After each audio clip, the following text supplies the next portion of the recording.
Welcome to this visual explainer. Today, we're diving straight into the startling reality of what is actually happening under your skin after a heavy session of deep tissue therapy.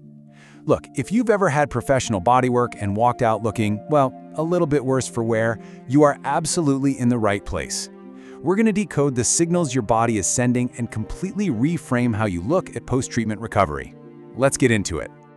Okay, so we've got to address the elephant in the room right away. It's that moment of sheer panic when you step out of the shower after a treatment, you look in the mirror, and bam, you see these alarming blue and purple marks all over your skin. It's the most common, yet somehow the least talked about reaction in the whole wellness world. Your immediate thought is probably, oh my gosh, did my therapist go way too far? Am I bleeding internally? Wait, am I actually broken? And you know what? That's a perfectly natural human response. We see a bruise and our brains instantly scream, injury. But seriously, take a deep breath and relax. Your therapist isn't out to get you, I promise. This is actually a highly specific, totally positive biological process. Sure, a gentle, soothing touch feels great for a spa day, but it rarely fixes deep-rooted physical issues, right? So what looks to you like a terrifying bruise is really just your body entering a necessary phase of what we call destruction for reconstruction.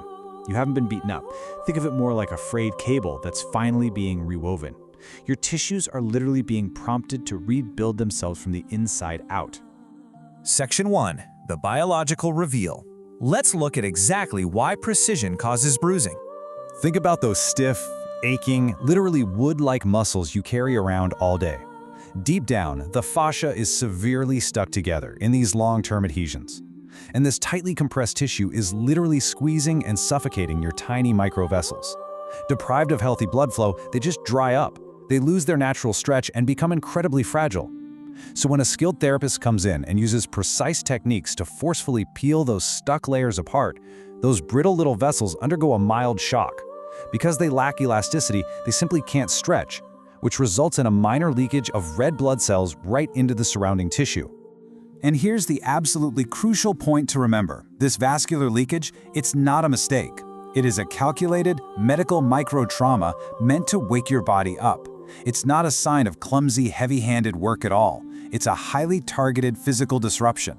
See, your body's self-healing mechanisms in that specific chronically tight area were essentially paralyzed. This precise intervention provides just the exact right amount of stimulation to completely reboot the system. Which leads us perfectly into our second truth. I absolutely love this quote from our source material. The chronically tight muscle is the dead pool of water. Think about it. Nothing's flowing in, nothing's flowing out. But the exact moment those red blood cells leak into the tissue gaps during treatment, it's literally like a heavy stone breaking the surface of that dead water. It sends these massive ripples of urgency throughout your entire biological system. At this point, your brain basically steps up as a 5-star general, sending in the troops to finally clean up years of deeply trapped muscular garbage, stuff that gentle rubbing just can't even begin to reach. When those red blood cells leak out, your body doesn't see them as a standard injury. It tags them as old metabolic waste. The brain detects this garbage, sounds the alarm, and immediately deploys fresh blood and white blood cells directly to the site. This massive localized immune response doesn't just clean up the leaked cells. It acts like a deep tissue power wash, flushing out all that accumulated lactic acid and sterile inflammation that's been causing your chronic pain for years. Section 2. Setting the boundary. Distinguishing a good bruise from a bad injury. Now, it is absolutely vital that you know how to judge your own body's response safely, without any unnecessary panic. On the good side, we have the good bruise. This shows up as a light blue or purplish red. And yeah, it might be slightly sore to the touch, but overall, your body feels remarkably lighter, relaxed, and your joints just move more freely. This good bruise is going to naturally fade to yellow and completely vanish within 3 to 7 days. On the bad side, however, is the bad injury. This is what happens when a practitioner uses overly aggressive, crude force. You'll see large, dark black areas, or even feel hard lumps under the skin, a hematoma. The pain isn't a dull ache, it's a sharp, severe pain when touched. And instead of feeling lighter, your body feels heavier and way more restricted, simply because that violent force has actually caused secondary muscle tearing. Section 3. Actionable takeaways. Here are your home care tips. When it comes to home care, timing is literally everything. You've got to apply the exact right temperature therapy at the right time. In the first 24 hours after your treatment, if the area feels hot or excessively tender, cold is your best friend. Apply an ice pack for about 10 minutes. This constricts those microvessels and stops overswelling. But, and this is a massive but, Do not use heat immediately. You have to wait.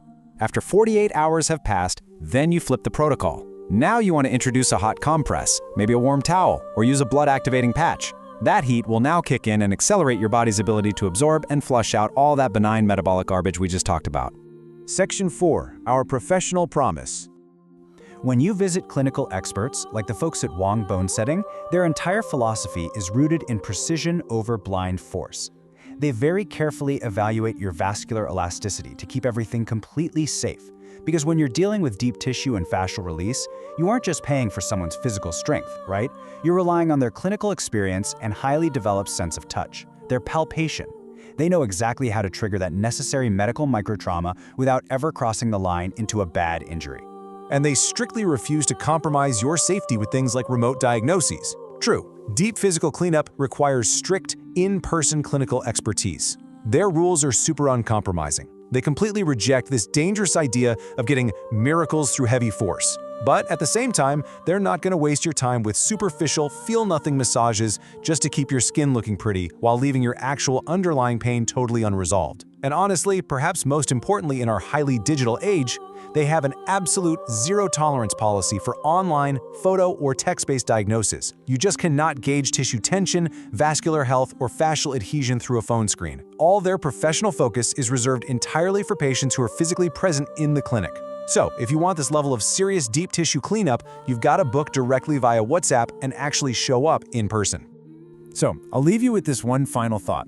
Understanding and actually trusting your body's natural cleanup signals is the very first step to finally breaking free from chronic pain. A bruise isn't always a badge of injury. Sometimes it's just the beautiful, messy evidence that your body is finally doing the really hard work of healing itself. Thank you so much for joining me for this explainer. Until next time, keep paying attention to what your body is trying to tell you.